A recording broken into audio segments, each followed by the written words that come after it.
avant de nous lancer, donc je tiens également à signaler donc que, le maire de Lyon, Grégory Doucet et la première adjointe au maire de Chambéry, Aurélie Lemeur, nous ont demandé de les excuser car ils n'ont pu, ils auraient souhaité, se joindre à nous, mais n'ont pu se libérer. Donc très brièvement, je vais commencer par, vous dire quelques mots de Resacop, puis donner quelques chiffres, sur, le phénomène de l'arrivée des déplacés ukrainiens en France, qui permettra un petit peu de cadrer le sujet. Alors attendez, j'essaye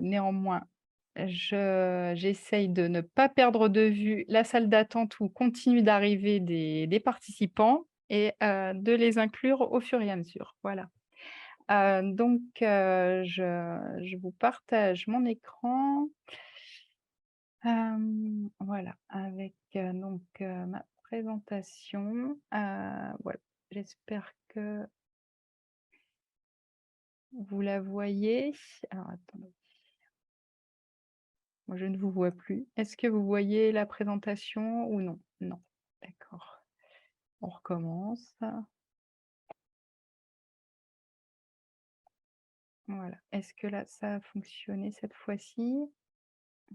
Alors je vois plus tout le monde. Isabelle, je vous vois encore. Est-ce que ça vous voyez mon écran? Ouais, c'est bon? OK, parce que les autres, je les vois plus, à ce moment. Je vais juste vérifier que j'arrive à surveiller encore le j'arrive plus vraiment à surveiller l'arrivée des gens, en revanche. Je crois qu'on peut admettre nous aussi. Vous pouvez Oui, admettre? Vous les et voyez arriver? là, Bah, je pourrais je veux bien de l'aide alors, Sol, là-dessus. voilà. Merci beaucoup, c'est très gentil. Voilà, donc comme je le disais à l'instant, je vous présente rapidement RESACOP, donc le réseau régional des acteurs de la coopération internationale, d'Auvergne-Rhône-Alpes, donc une structure créée en 1994 pour accompagner le développement et l'amélioration qualitative des actions de coopération internationale conduites par des organisations basées en Auvergne-Rhône-Alpes.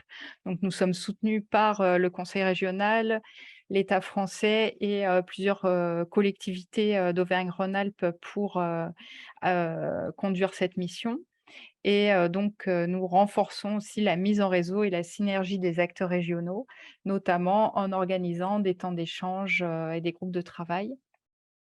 Nous avons également la mission de contribuer à l'ouverture à l'international des habitants de la région Auvergne-Rhône-Alpes et notamment les jeunes, à travers des actions d'éducation à la citoyenneté et à la solidarité internationale. Voilà, alors donc depuis, le début de la guerre en Ukraine, on a eu à cœur de, valoriser en fait, les acteurs de la région qui ont des actions ici et là-bas, de solidarité avec l'Ukraine. Donc nous avons, dès mars 2022, donc créé une page plusieurs pages en fait sur notre site que vous pouvez, également consulter, mettant en avant, les organisations, de la région qui sont actives, essayant d'orienter aussi le public, sur, différentes modalités, de mobilisation possibles, à la fois à travers les dons, à travers, la façon dont les collectivités, peuvent monter des projets de soutien et nous avons sélectionné également des ressources et des événements. Heu en mai 2022, nous avons organisé, un échange entre les membres de RESACOP, sur, leur mobilisation pour, créer de l'interconnaissance et puis en juin, nous avons organisé une conférence à Lyon sur, la manière de se mobiliser à bon escient pour, l'Ukraine. Donc le replay est disponible, vous pouvez en trouver le lien sur, notre site ou directement sur YouTube. Voilà, donc vous pouvez avoir, toutes les informations sur notre site internet. Je tiens à mentionner, d'ailleurs dès maintenant le fait que, un de nos membres, le groupe Urgence Réhabilitation Développement, groupe URD, a tout récemment publié un document d'évaluation sur la réponse humanitaire en Ukraine, donc qui vient tout juste de sortir. Donc là aussi, je vous en donnerai le lien dans le chat, tout à l'heure. Voilà, un document très intéressant et vraiment voilà, qui fait un point sur l'actualité. Hem, donc un petit point aussi sur les chiffres, voilà, que j'ai pu trouver, sur, internet, à fin août, près de 63 000 déplacés, en provenance d'Ukraine sont entrés en France depuis le 24 février, donc 98 de ressortissants ukrainiens. Les principales régions d'entrée, c'est, les 4 qui sont mentionnées là, Alpes-Maritimes, Grand Est, Île-de-France et Auvergne-Rhône-Alpes. Et au total, dans le monde, il y a aujourd'hui plus de 7 millions de déplacés ukrainiens, dont, 2,5 millions d'enfants. Donc on voit qu'en France, en fait, il y en a, relativement peu, au regard de tous les déplacés qui, bien sûr, pour la plupart, se sont réfugiés, en fait, dans les pays limitrophes de l'Ukraine. Et ensuite, voilà, donc l'objectif là, ce soir, c'est de vous présenter, différentes, organisations, qui gèrent, l'accueil des, déplacés ukrainiens dans les différents départements de la région. Donc notamment, donc 2 structures, Forum Réfugiés et l'Entraide Pierre Valdo, qui sont mandatées officiellement par des départements pour, gérer cet accueil. Et donc nous avons, là, sur quelques diapos, résumé aussi, enfin donné les contacts, des autres organisations dans les départements, qui ne sont pas, couverts par, ces 2 organisations-là. Voilà, donc je les fais, défiler. Je pourrais vous envoyer ensuite, bien sûr, ce PowerPoint, pour que vous ayez, ces différents contacts ou, vous les aurez aussi, sur le replay. Voilà, donc nous allons, maintenant, en passant la parole à nos 3 intervenantes, pouvoir comprendre de manière plus concrète comment la prise en charge de l'hébergement des déplacés ukrainiens et plus particulièrement l'hébergement citoyen, s'est organisée dans, 4, départements. Donc, Juliette Scarano, on commence avec vous. Vous êtes en charge de cette mission pour Forum Réfugiés. Cette mission vous est donc confiée par la préfecture, du département du Rhône. Alors, donc quelles sont les missions de Forum Réfugiés en général et dans ce cas précis, avec cette mobilisation inédite des citoyens, comment est-ce que ça s'est passé, sur le Rhône depuis le début de la crise? Donc, comme, indiqué tout à l'heure, j'invite, les participants à vous poser leurs questions via le chat, dans un premier temps pour que vous puissiez, y répondre, par la suite. Voilà, je vous laisse, partager votre écran directement et dérouler donc, cette présentation. Voilà, j'espère que bonjour tout le monde. J'espère que vous voyez mon écran, c'est bon? Vous pouvez hocher. Ok. Super. Donc, alors du coup, je vais vous parler un peu plus en détail du coup du mandat de Forum Réfugiés et de l'hébergement citoyen et en particulier sur le Rhône. Donc, du coup, Forum Réfugiés, c'est une association qui a une longue connaissance de la demande d'asile et des réfugiés. Elle a été créée en 1982, donc cette année, elle fêtait ses 40 ans. Donc voilà, habituellement, on traite les demandes de tout type de réfugiés. Donc après, il y a plusieurs mandats. Il y a l'accueil de réfugiés, la défense du droit d'asile et la promotion de l'état de droit. L'association est présente aussi dans plusieurs régions, donc Auvergne-Rhône-Alpes, où vraiment le siège est à Lyon, et c'est là le berceau un peu le Rhône reste quand même le berceau de l'association. Nous sommes aussi en Occitanie et puis en PACA. Donc ensuite, plus particulièrement, on va parler un peu plus du coup sur le nombre de déplacés en Ukraine, d'Ukrainiens, de personnes déplacées d'Ukraine dans le Rhône.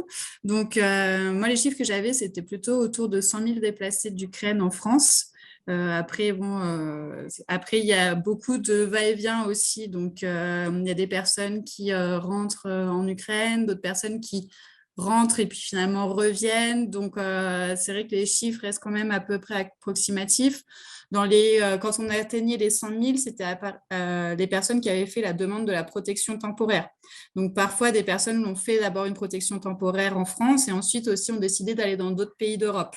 Donc, c'est dur d'avoir un chiffre quand même précis, étant donné que les personnes qui fuient le conflit restent des personnes assez mobiles et pour le moment, surtout dans les premiers mois, essayer de retrouver un peu de la famille un peu partout en Europe, donc commencer des démarches dans un pays, puis continuer ailleurs, puis où certains pays étaient du coup assez surchargés, donc finalement on décidé de repartir sur des pays un peu moins chargés.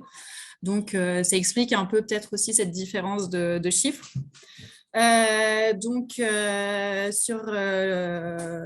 Dans le Rhône particulièrement, il y avait du coup au 5 septembre, donc la semaine dernière, 2308. Encourager l'Europe à les soutenir, à ne pas les oublier. Est-ce que vous pouvez couper votre micro et puis mettre vos questions dans le chat, comme ça on répondra après tout en même temps. Donc, du coup, voilà, 2308 personnes qui ont fait leur demande d'autorisation provisoire de séjour dans le Rhône. Depuis cet été, au début, il y a eu beaucoup d'afflux vraiment sur mars, avril. Je dirais que depuis cet été, juillet, août, on était à peu près à une trentaine de personnes qui faisaient leur demande d'autorisation provisoire de séjour, encore une fois sur le Rhône, par semaine. Sur aussi le département du Rhône, il y a encore 565 foyers qui sont sur liste d'attente en attente d'un logement autonome. Ça ne comprend pas les personnes qui sont quand même dans des logements provisoires, mais de demande officielle pour avoir un logement autonome. Je reviendrai à peu près un peu plus en détail sur chaque type de logement qui sont proposés dans le Rhône. Donc, ça équivaut à 1312 personnes en attente. Donc, sur l'accueil des déplacés d'Ukraine dans le Rhône, donc, il y a plusieurs dispositifs qui existent. Donc, c'est la DETS, donc la Direction départementale de l'emploi, du travail et des solidarités au niveau de la préfecture, qui pilote un peu le dispositif, tout ce qui est logement, hébergement. Donc, il y a plusieurs acteurs mandatés. Forum n'est pas le seul acteur mandaté. Donc, il y a des centres d'hébergement d'urgence où les gens sont dans des chambres collectives. Donc, c'est à Vèze et c'est géré par la Croix-Rouge française. Donc, là-bas, la vocation, ce n'est pas que les gens restent éternellement sur place. C'est vraiment un centre de transit. Donc après, soit ils sont transférés sur les dispositifs existants dans le département, ou aussi il y a beaucoup de transferts départementaux parce que le Rhône est un département en tension qui accueille énormément. Donc du coup, quand c'est possible, quand c'est possible et que les personnes n'ont pas vraiment un projet de rester sur Lyon et la métropole, ils essayent de desserrer un peu sur les autres départements où il y aura plus de facilité pour rentrer en logement autonome rapidement. Par contre, effectivement, il y a une réalité, beaucoup veulent rester proches des grandes villes. Sinon, en structure collective, donc c'est plutôt des petits appartements, mais souvent il y a des salles de bain communes, cuisine commune. C'est vraiment plutôt une petite chambre en structure collective. Donc il y a plusieurs associations. Il y a Alinea, le foyer de Notre-Dame des Sans-Abris et Adoma qui gèrent ces structures collectives.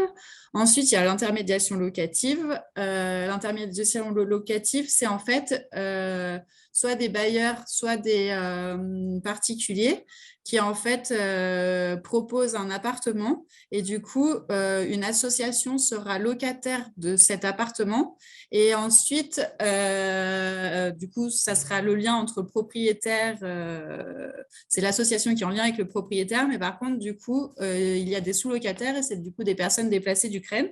Donc, les personnes là sont en logement autonome. Donc, c'est la solution qui est normalement privilégiée et la mieux, sauf que, comme je le disais précédemment, il y a encore 565 foyers en attente de logement autonome, donc qui est en intermédiation locative.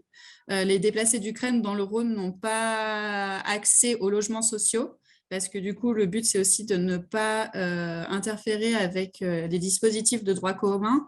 Et sur Lyon et la métropole, c'est déjà ces dispositifs-là, il y a énormément d'attentes.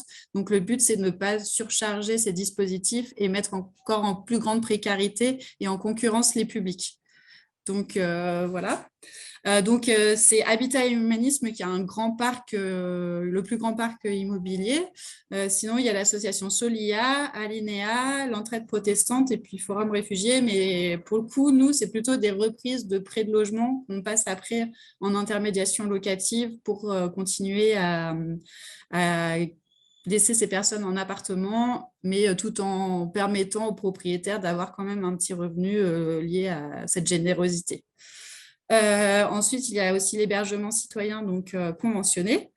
Donc, ça peut être soit des personnes qui prêtent un logement gracieusement, ou autrement, c'est aussi, et la majorité, c'est du coup des particuliers qui proposent une chambre ou plusieurs chambres chez eux. Et du coup, c'est une sorte de colocation, on va dire, mais c'est à titre gracieux. Donc, nous, on a dû un peu mettre en place certains critères parce qu'on a eu beaucoup de propositions au début. Mais du coup, on a limité, il faut un minimum de 3 mois d'accepter d'héberger chez eux, chez les personnes au moins 3 mois, et aussi qu'il y ait à minima une chambre indépendante, parce que voilà, sur du long terme, sur au moins 3 mois, un canapé lit dans le salon, c'est juste pas possible pour tout le monde. Et du coup, le but, c'est que l'accueil se passe le mieux possible, vraiment pour chacun. C'est pas mettre en souffrance ni les déplacés, ni les personnes qui reçoivent chez elles. Du coup, j'ai oublié de mettre aussi en point dans les PowerPoint, mais il y a aussi eu en solution d'hébergement l'hôtel, où la préfecture aussi a pris offert des chambres d'hôtel à des déplacés d'Ukraine, parce que pendant un temps, il n'y avait plus forcément assez de structures collectives. Ce dispositif-là en hôtel tend à fermer, mais il y en a encore des personnes qui sont logées à l'hôtel. Et sinon aussi, il y a eu du coup beaucoup d'hébergements spontanés faits un peu dans toute la France, mais du coup, c'était pas encadré et conventionné. Donc, du coup, je vous ai mis aussi dans le PowerPoint le schéma pour comment faire une demande pour être inscrit pour un logement et comment nous, on reçoit les demandes des personnes qui sont en recherche d'un logement ou un hébergement. Du coup, vous pourrez le revoir sur le replay un peu plus en détail. Mais en gros, il y a des personnes qui arrivent à la Croix-Rouge au transit. Donc, dans tous les cas, il faut pouvoir bénéficier des dispositifs d'IML, de structures collectives ou d'hébergement citoyen, que ces personnes aient fait leur demande de l'autorisation provisoire de séjour, parce que du coup, ces personnes ont un titre de séjour et prouvent qu'elles sont en France de manière régulière. Pour rentrer dans ces dispositifs, il faut qu'elles aient fait leur démarche administrative. Donc après, du coup, une fois qu'elles sont au centre de transit de Vest, soit elles vont en transfert départementaux, soit en hébergement collectif ou en hébergement citoyen. Et ensuite, l'idéal, voilà, c'est que les personnes arrivent en intermédiation locative. Et pour les personnes qui sont du coup dans l'hébergement spontané, celles-ci vont auprès des maisons de la métropole ou maisons du Rhône faire leur demande sur le SI-SIAO, qui est géré par la maison de la veille sociale. Et ensuite, dans tous les cas, sur les logements en IML, c'est la maison de la veille sociale qui va faire les orientations. Celles-ci tiennent compte des critères de vulnérabilité. Donc, pour être sur la métropole, ça reste accès aux soins, handicap et aussi scolarité spécifique. Donc, sur l'hébergement citoyen dans le Rhône, donc, nous, on avait reçu plus de 2000 propositions où les personnes se sont inscrites sur démarche simplifiée ou parrainage. Enfin, voilà, c'était plus ou moins les deux sites se renvoyaient l'un sur l'autre. Donc, voilà, donc la préfecture, en fait, les personnes, c'était une plateforme étatique, remplissent leur candidature dessus. Ensuite, la préfecture nous envoyait une extraction de ce fichier. Donc, au tout début du conflit, il y a eu 2000 propositions en à peine 3 semaines. Donc, il y a eu un énorme élan de générosité à ce moment-là. Après, du coup, beaucoup de personnes voulaient absolument recevoir maintenant, tout de suite et dans l'immédiat. Donc, après, nous, c'est une équipe de bénévoles qui s'est mis à appeler et à prévalider ces logements, en fait, un par un. Donc, comme je disais auparavant, donc c'était quand même, on était basé sur un minimum de 3 mois. C'est vrai que les personnes qui ont proposé moins de 3 mois n'ont pas forcément non plus été rappelées. Mais du coup, il y a eu 571 hébergements prévalidés donc, au niveau téléphonique. Après, à chaque fois, nous visitons automatiquement aussi chaque logement. Donc, jusqu'à présent, il y avait 183 logements visités. C'est pour s'assurer que du coup, ça permet aussi de rassurer du coup la famille qui va accueillir, mais qui pose toutes les questions qu'ils ont à poser, mais aussi nous, ça nous permet de vérifier que le logement aussi est décent et que ça correspond bien à ce qui avait été annoncé. Et en fait, on est très vigilant sur aussi la traite d'êtres humains. Donc, c'est pour ça aussi qu'on préfère rencontrer aussi directement les familles qui vont accueillir. Actuellement, nous avons 101 familles accueillantes qui ont aussi assisté à des sessions de sensibilisation, parce que du coup, on fait aussi des sessions de sensibilisation aux familles, futures familles accueillantes, afin de un peu casser les tabous, briser aussi un peu les stéréotypes qu'on peut avoir, aussi c'est un moment d'échange, et puis aussi ça permet aux familles accueillantes de se rencontrer entre différentes familles accueillantes et de pouvoir échanger, et de pouvoir aussi échanger leurs coordonnées si elles ont besoin par la suite de communiquer aussi entre elles. Et donc, on a aussi donc 101 foyers en hébergement citoyen suivis par l'association, qui équivaut donc à 142 adultes et 61 enfants. Donc, j'en ai déjà un peu parlé, donc ça va aller assez vite, mais du coup, les différentes étapes qu'on fait, donc on fait une prévalidation téléphonique des propositions, ensuite visite de chaque logement, des sessions de sensibilisation. Après, à ce moment-là, on fait un matching des familles, donc on essaie de faire correspondre, en fait, entre, on va dire, l'offre et la demande entre les familles qui sont en recherche de logement et les familles qui ont proposé leur logement. Donc, il y a plusieurs, donc il y a forcément la localisation, il y a aussi... je ne sais pas s'il y a des animaux de compagnie d'un côté ou de l'autre, donc qu'il n'y ait pas d'allergie, ou si la famille ukrainienne a des animaux de compagnie, donc une famille qui accepte les animaux de compagnie. Bien sûr, la composition par rapport à la taille du logement. Enfin, donc, plusieurs critères sont pris en compte. Et ensuite, on fait un emménagement avec une signature de convention tripartite. Cette convention tripartite, en fait, aussi engage l'association. Donc, de notre côté, on s'engage aussi à faire du suivi et de l'accompagnement des familles qui sont en hébergement citoyen. Donc, ça se traduit beaucoup par du travail un peu d'assistance sociale qui vont les aider dans toutes leurs démarches administratives. Ça peut être enregistrement à Pôle emploi ou sur des sessions de français langue étrangère.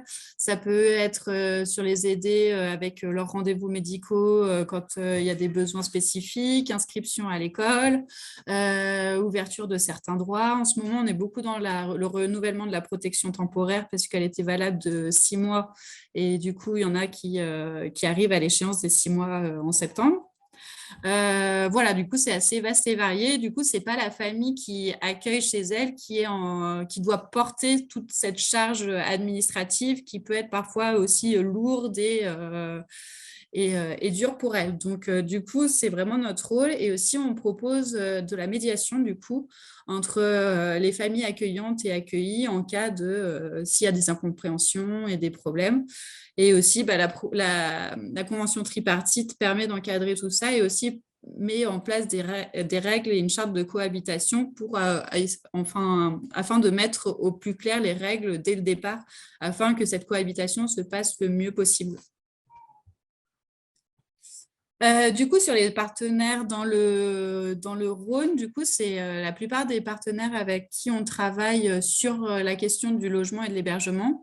Après, bien sûr, il y a d'autres partenaires avec qui on travaille aussi, comme Emmaüs Connect pour les téléphones gratuits, d'autres pour de l'aide alimentaire, donc ça peut être aussi les Restos du Cœur. Enfin, il y a, voilà, ça c'est surtout du coup les partenaires qui sont vraiment on va dire, dans les réunions régulières sur la coordination avec la préfecture afin voilà, de coordonner tout ce qui est de la question du logement et de l'hébergement dans le Rhône. En termes de difficultés rencontrées, bon, c'est peut-être une liste non exhaustive. Ce sont celles qui me sont venues le plus rapidement. Donc, effectivement, au début, il y a eu un énorme élan de générosité. Donc, en mars-avril, comme je le disais auparavant, il y a eu beaucoup d'inscriptions. Mais actuellement, il y a quasiment plus d'offres. Donc, en fait, disons que le sujet des déplacés d'Ukraine n'est plus forcément dans la tête des personnes, où on n'entend plus forcément tous les jours parler dans les médias, donc on ne se dit pas forcément qu'il y a encore du besoin. Mais du coup, c'est vrai que, par exemple, je parle sur Lyon et la métropole, c'est là que tout le monde recherche. On commence à vraiment ne plus avoir de logement sur ce secteur-là. Et pourtant, voilà, il y a encore, comme je disais auparavant, il y a environ 30 personnes qui arrivent par semaine, toujours, plus des personnes qui étaient en hébergement spontané ou autre, et il faut reloger aussi. Donc, en fait, du coup, nous, on passe notre temps un peu à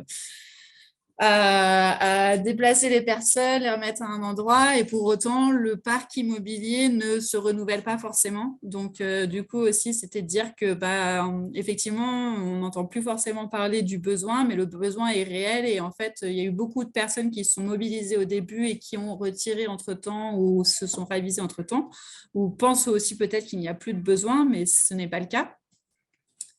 Il y a aussi le problème, c'est qu'il y a un réel manque de logements donc dans le Rhône, qui est du coup un département en tension. Et on a aussi cette volonté-là de la population qui va absolument rester dans les grandes villes françaises, parce que de ce qu'on a pu comprendre, c'est qu'en Ukraine, c'est qu'aussi, a priori, les campagnes sont assez isolées et du coup, il n'y a pas forcément de médecins, d'écoles, de transports en commun. Donc, en fait, beaucoup ont peur de partir sur des plus petites villes parce qu'ils ont peur de se sentir isolés. Et du coup, ça crée une embolie vraiment sur les grandes villes françaises. Donc, il y a aussi en difficulté rencontrée le risque de mettre en concurrence les bénéficiaires, du coup, les déplacés d'Ukraine avec les autres demandeurs d'asile. Donc, parfois, c'est vu pour les autres demandeurs d'asile, vu comme une inégalité. Et en effet, il y a eu beaucoup de droits qui ont été ouverts et facilités pour les demandeurs, enfin pour les bénéficiaires de la protection temporaire. Et du coup, ça crée voilà, vraiment des inégalités entre les publics.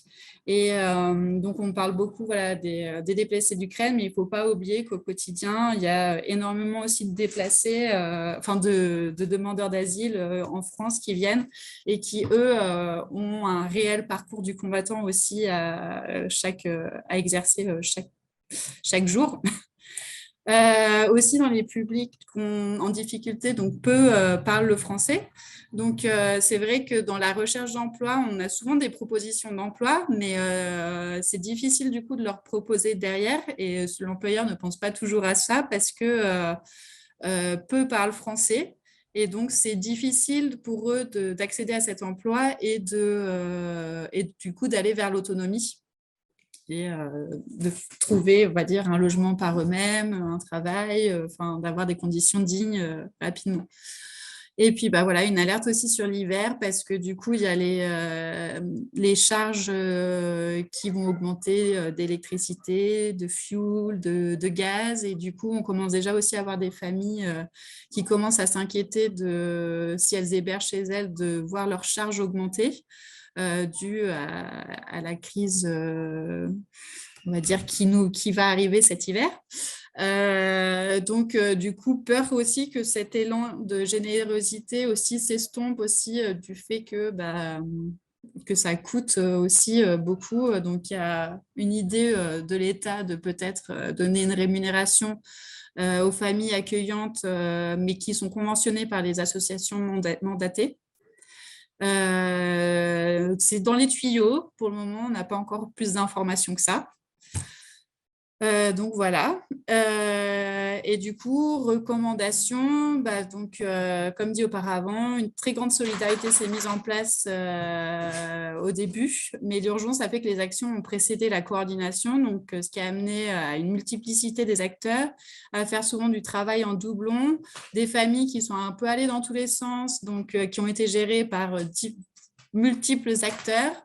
Idem pour les familles qui sont enregistrées sur plusieurs plateformes et que du coup, nous, ça nous est arrivé d'aller jusqu'à visiter le logement et d'être prêt à faire emménager une famille. Et finalement, d'autres associations sont passées par là et du coup, le logement était plus valide, était plus disponible. Donc, du coup, ça a fait perdre aussi en réactivité et d'efficacité sur la réponse. Et du coup, il y a aussi, ça a amené une perte de confiance dans l'hébergement citoyen pour certaines familles, que ce soit en famille accueillante et accueillie, parce que du coup, ça a amené sur certains déboires. Et du coup, c'est vrai que parfois, on a dû un peu recoller les morceaux et puis aussi casser l'image un peu de l'hébergement citoyen dans l'ensemble. Donc, il faudrait retenir que l'accueil doit être organisé et encadré dès le début, prendre ces informations aussi sur les canaux officiels. L'accueil aussi doit se faire dans une réelle réflexion concertée avec l'ensemble de la famille, parce que du coup, on a aussi eu le cas où juste un seul membre de la famille décide de s'inscrire sur une plateforme et finalement, n'en ayant pas consulté le reste de la famille, donc ça peut aussi être problématique. Et aussi, si on devait refaire des appels à mobilisation, peut-être afficher dès le début les critères de sélection en amont, comme là, on a privilégié un accueil au moins minimum de 3 mois et bien avoir des chambres individuelles. Et du coup, ça permet aussi de limiter un peu le nombre de propositions qui ne seront pas forcément validées et du coup, avoir une réponse plus rapide et adéquate. Voilà, de mon côté, j'ai terminé. Merci beaucoup Juliette, donc pour cette présentation très complète et voilà, on sent le vécu, donc c'était vraiment l'intérêt, justement de ce témoignage et en même temps, on voit la technicité, qu'il faut pour pouvoir, répondre dans l'urgence, à ces situations. Donc on a eu quelques questions, via le chat. Bon, tout d'abord, je crois qu'il y a parmi nous une personne, d'Ukraine donc qui demandait si, il y avait une traduction possible. Malheureusement, je crois qu'il y a pas, voilà de personnes et puis c'est vrai qu'on va assez vite là en français donc je suis vraiment désolée. J'espère que vous pouvez suivre néanmoins et voilà, n'hésitez pas à poser vos questions aussi, via le chat si, enfin, voilà, vous en avez la possibilité. Hem, donc des questions, une question d'Aymeric de Gaillard: «Des familles qui hébergent actuellement peuvent-elles intégrer après coup le dispositif de forum réfugiés?» Ensuite, je vais poser une deuxième question donc, posée par Véronique Planès: «Ce dispositif a-t-il vocation à bénéficier à d'autres réfugiés à terme?» Et ensuite, donc il y avait un témoignage de Laetitia Maréchal, donc qui, fait partie de la structure opératrice, sur l'Ain, donc j'y reviendrai après. Alors déjà, sur ces 2 premières questions, alors du coup, est-ce que c'est possible d'intégrer le dispositif après coup? Oui, on a déjà repris quelques hébergements après coup. Notamment, on avait en coopération avec l'organisation, l'association Lyon-Ukraine, où on avait, en fait, ils avaient fait beaucoup d'emménagements au début très rapidement. Mais du coup, c'est vrai qu'il n'y avait pas du tout d'accompagnement social. Donc, ils nous ont un petit peu demandé aussi de l'aide là-dessus. Donc, on a reconventionné avec ces familles-là. On a repris contact avec chacune d'entre elles. Par contre, c'est vrai qu'on demandait quand même, même s'il y a déjà eu du temps dedans de la famille, enfin, la famille a déjà été un petit moment chez d'autres personnes, on demandait quand même au moins ce critère des 3 mois, même avec nous, enfin avec nous également, pour qu'au moins qu'on puisse vraiment s'occuper de l'accompagnement. Donc voilà, du coup, ça se fait, mais on demande quand même cet engagement de 3 mois à partir du moment où on s'en occupe. Et pour l'autre question, du coup, sur est-ce que le dispositif serait ouvert pour d'autres réfugiés à terme? Donc, c'est vrai que le conflit, du coup, en Ukraine et cette solution et cette mobilisation générale a vraiment donné des idées, on va dire, d'un point de vue étatique. Donc, ils réfléchissent vraiment à ancrer ce type de dispositif dans la durée et à tout type de public. Après, il y a déjà des dispositifs qui existent avec d'autres associations comme Singa qui propose du coup de l'hébergement citoyen aussi pour tous les réfugiés, enfin tout type de réfugiés. Et il y a aussi le dispositif Welcome, mais il me semble que c'est que des hébergements de 1 mois en 1 mois. Donc voilà, du coup ça existe, mais ils aimeraient le généraliser sur du long terme à d'autres publics. On va voir là l'exemple de l'ACLAM tout à l'heure également.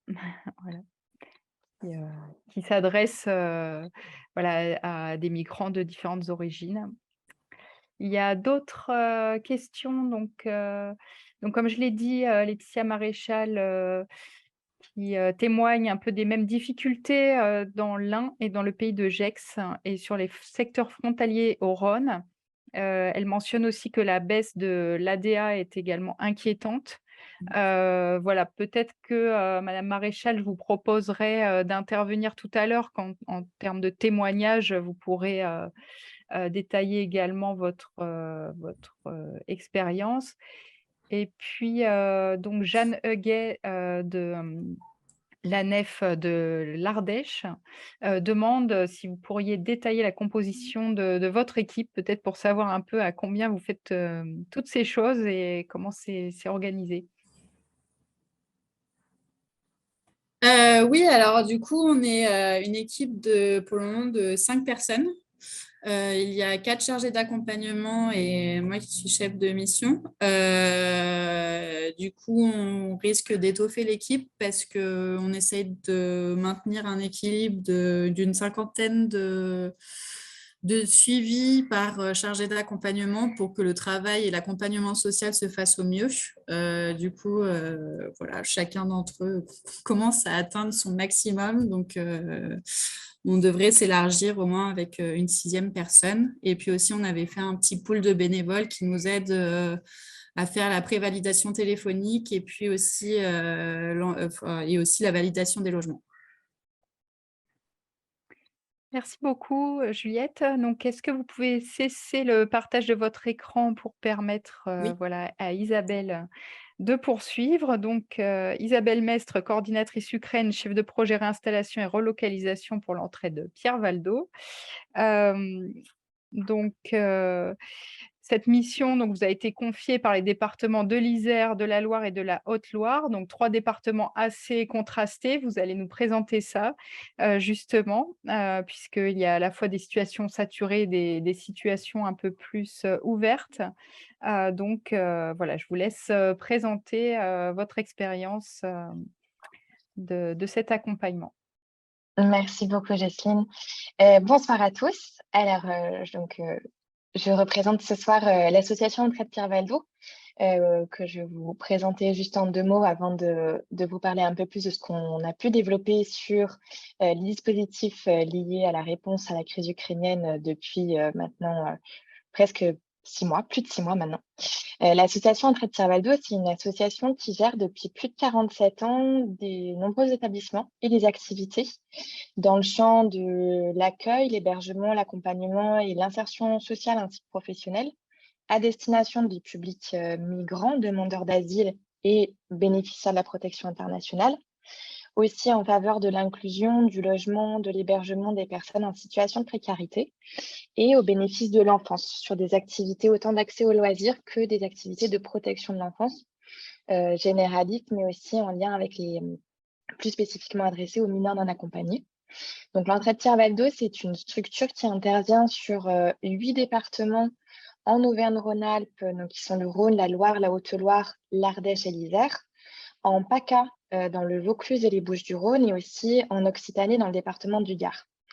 Et dans le cadre en fait de la réponse à la crise ukrainienne, l'association Entraide Tir-Val d'Eau a été mandatée référente dans 4 départements, donc 3 en Auvergne-Rhône-Alpes dont je vais plus vous parler ce soir, qui sont l'Isère, la Loire et la Haute-Loire, comme le disait Jocelyne à l'instant, mais aussi le Vaucluse en PACA.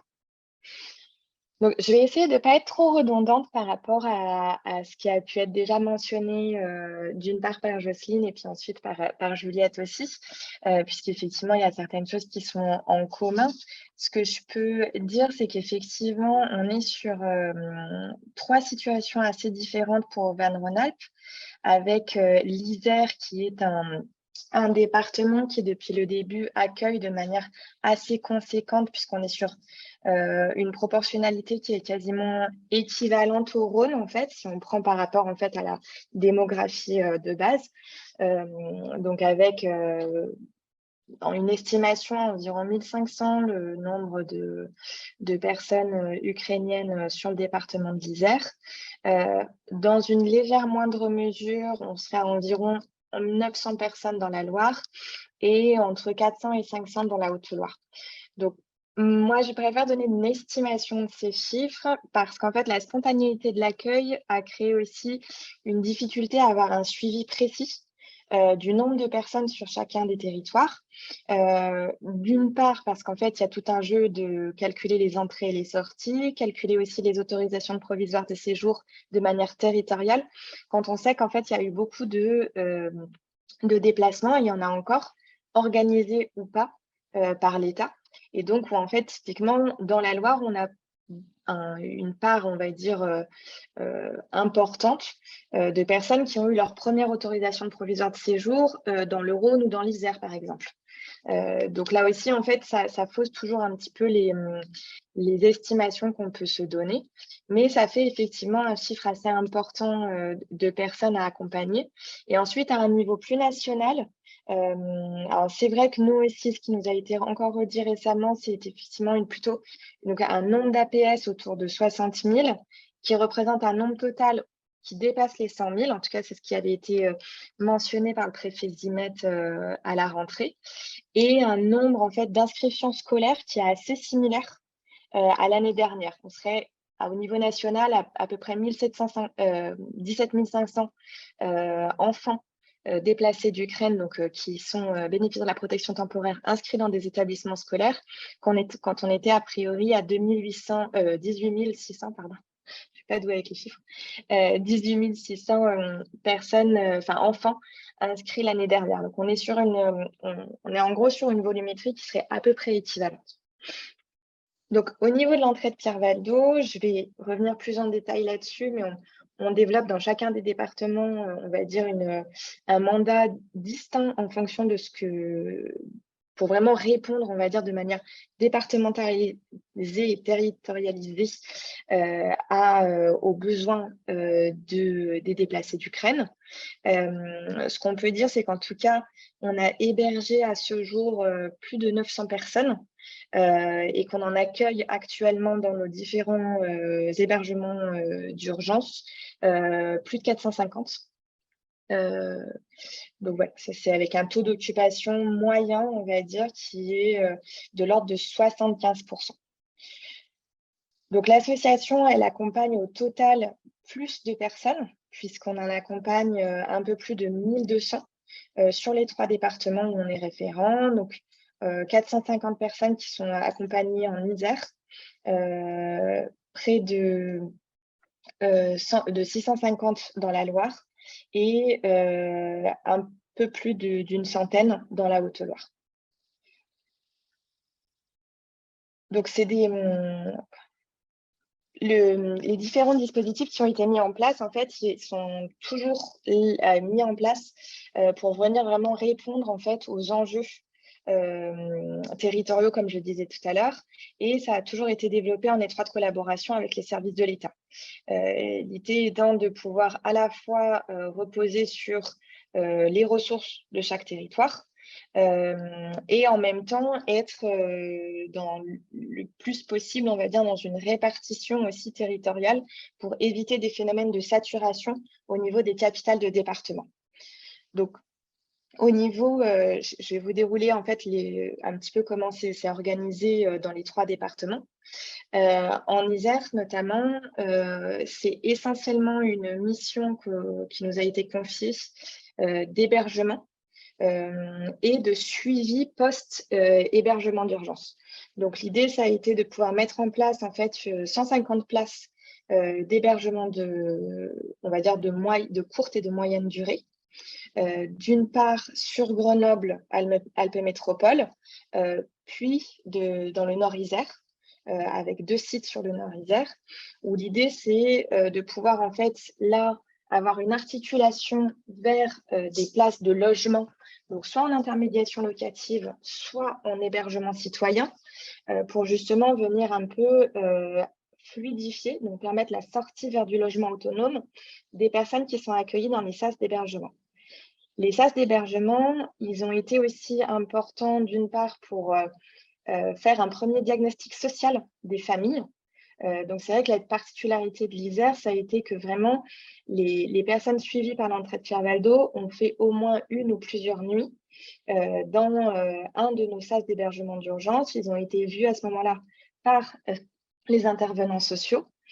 Et ensuite, c'est les services de l'État, donc les services de DETS, avec le SIAO, donc, qui est porté par la Fondation Boissel en Isère, qui ont fait l'identification des logements et où en fait, le rôle de l'entrée de Pierre Valdo, ça a été de pouvoir faire remonter les besoins qu'il y avait en fonction des compositions familiales et des spécificités des compositions familiales et de leurs besoins pour pouvoir justement appareiller un logement et pouvoir ensuite basculer ces personnes en logement et ensuite développer tout un suivi hors les murs. Donc, à ce jour, ce sont plus de 500 personnes qui sont passées par l'hébergement d'urgence. Une partie sont donc toujours suivies en hébergement, on va dire, en logement autonome et donc en suivi hors les murs. C'est un peu plus de 300 personnes. Et ensuite, on a effectivement 117 personnes qui sont encore dans nos hébergements, mais on a aussi des personnes qui, bien sûr, sont soit retournées en Ukraine, soit parties vers d'autres pays européens, soit qui sont parties aussi vers d'autres départements, notamment aussi par les opérations de desserrement. Dans la Loire, on est sur une modalité d'accompagnement qui est un peu plus globale, dans le sens où nous tenons 2 bureaux de premier accueil, un à Saint-Étienne et un à Roanne, appuyés par une plateforme téléphonique où les personnes sont reçues en fait pour un premier temps d'accueil social avant tout, mais aussi administratif, pour recueillir les pièces et constituer leur dossier pour la demande d'autorisation provisoire de séjour. Donc, on est vraiment sur un accueil, ce qu'on appelle, nous, pré-autorisation provisoire de séjour, donc, qui nous a permis en fait de faire une amorce du diagnostic social à ce moment-là, où on va vraiment identifier les principaux besoins des familles. Et ensuite, les familles, on va les revoir après ou avant, selon le degré d'importance et d'urgence de leurs besoins, dès qu'elles ont l'autorisation provisoire de séjour, pour pouvoir les orienter en fonction de leurs besoins, soit vers de l'hébergement collectif temporaire ad hoc, soit vers de la solution de logement de moyen ou de long terme, soit si jamais il y a une solution de logement qui est déjà identifiée pour elles via leur propre réseau, ça va être plutôt un suivi social administratif et un suivi vers l'emploi. Donc là aussi, ça a permis en fait de pouvoir avoir une action et un accompagnement social global à l'échelle du département, avec vraiment aussi là, cette couverture autant du sud de la Loire que du nord de la Loire, avec aussi des missions parfois foraines pour se rapprocher parce qu'une des spécificités de la Loire, ça a été aussi qu'il y a beaucoup de collectifs et d'associations qui existaient avant d'échanges en fait entre des familles, notamment pour accueillir des jeunes de la zone de Tchernobyl en fait. Donc c'est vraiment des échanges qu'il y avait de bien avant la crise ukrainienne, donc pendant des temps de vacances, surtout là pendant la période estivale. Et donc en fait, certaines personnes se sont tout de suite rendues dès fin février, début mars, se sont tout de suite rendues dans les villages qu'elles connaissaient déjà. Les déplacés d'Ukraine se sont rendus dans les villages qu'ils connaissaient déjà. Donc ça concerne quelques communes, notamment dans le Forez. Et en fait, ça a fait qu'effectivement, il y avait comme des petits clusters, on va dire, de déplacés ukrainiens. Et donc là aussi, c'était intéressant, c'était important pour nous de pouvoir faire des petites missions foraines pour être là aussi, accueillir les personnes au plus près, etc. Et de pas forcément avoir à leur faire tout le déplacement jusqu'à Saint-Étienne ou jusqu'à Rouen. Donc, depuis le début de la mise en place de ce dispositif dans la Loire, on a accueilli plus de 1000 personnes dans les SAS de premier accueil à Saint-Étienne, à Rouen et dans le cadre des missions foraines. Ça a été 235 places d'hébergement d'urgence qui ont été ouvertes. Et ce sont maintenant plus de 500 personnes qui ont été accompagnées, enfin, qui ont été hébergées au moins une fois. Et on en est sur l'intermédiation locative, donc sur l'accès au logement. On a actuellement plus de 164 ménages qui sont orientés vers l'IML, dont 52 qui ont déjà eu accès, qui sont déjà en logement. Donc là aussi, l'intermédiation locative, c'est un petit peu ce qui était avancé déjà tout à l'heure par Juliette. C'est quelque chose qui est en train de se mettre en place, qui est effectivement très porteur, alors surtout sur des départements type Loire, où on a de la vacance en termes de logement, mais qui demande aussi tout un travail là d'identification des ménages et de leur éligibilité. Donc, l'éligibilité, pour nous, elle a été pensée sur les critères, bien sûr, de ressources et surtout sur une démarche volontariste des ménages à vouloir s'intégrer sur du moyen et du long terme dans un logement autonome. Donc, c'est ce qui a permis, en fait, qu'on puisse mettre ça en place, et c'est aussi mis en place par d'autres acteurs historiques de l'intermédiation locative dans la Loire. Sur la Haute-Loire, on est sur un dispositif qui est un peu dans le même, on va dire, organisation que ce qu'on a trouvé, ce que je viens de décrire dans la Loire, avec de l'hébergement collectif qui est à Aurec, environ une 40aine de places, avec un suivi social et administratif, un accueil administratif aussi au Puy-en-Velay, mais qui là, par contre, est post à autorisation provisoire de séjour. Donc, les personnes se rendent d'abord en préfecture du Puy-en-Velay, de préfecture de Haute-Loire au Puy-en-Velay, et ensuite sont orientées vers l'accueil administratif de l'entrée de Pierre-Valdo. Donc, à ce jour, c'est à peu près 500 personnes qui sont déjà passées par l'accueil post-APS. Puis ensuite, c'est tout le travail, effectivement, d'accompagnement vers l'accès au logement autonome, ainsi que vers l'emploi. Et à ce jour, ce sont un peu plus de 130 personnes qui ont pu être orientées vers l'IML. Dans ce qu'on met en place, on a toujours essayé sur les 3 départements, alors je vais un peu schématiser, mais je vais essayer de garder un petit peu les éléments qui spécifient entre les 3 départements, mais une complémentarité entre les dispositifs d'hébergement que nous mettons en place directement et l'hébergement citoyen. D'une part, en essayant quand même de proposer toujours un accompagnement social global pour toutes les personnes déplacées d'Ukraine, même quand elles sont en hébergement citoyen. C'est vraiment notre mandat pleinement en Loire et Haute-Loire. En Isère, c'était quelque chose qu'on a essayé d'assurer au maximum, mais c'est vrai que la volumétrie était assez conséquente. Donc ensuite, les services de l'État ont nommé un autre opérateur pour être plus spécifiquement sur cet accompagnement des personnes en hébergement citoyen.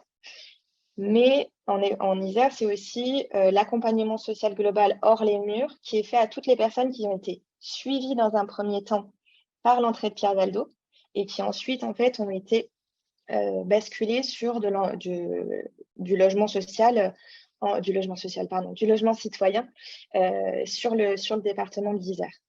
Donc, vraiment, à chaque fois, l'enjeu, ça a été de pouvoir à la fois continuer et permettre vraiment un accompagnement social global pour l'ensemble des déplacés, tout en essayant de respecter, un petit peu comme ce que disait Juliette tout à l'heure, un nombre de situations suivies qui soit raisonnable par le nombre de professionnels qu'on peut mettre en avant.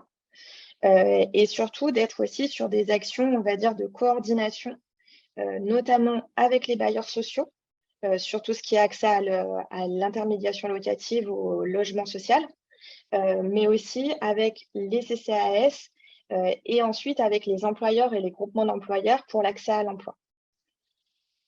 Les enjeux sont certains, sont les mêmes que ce qui a été décrit, je dirais, un petit peu par Juliette, qui est celui de pouvoir répartir équitablement à la dimension d'un territoire entre zones urbanisées et zones rurales.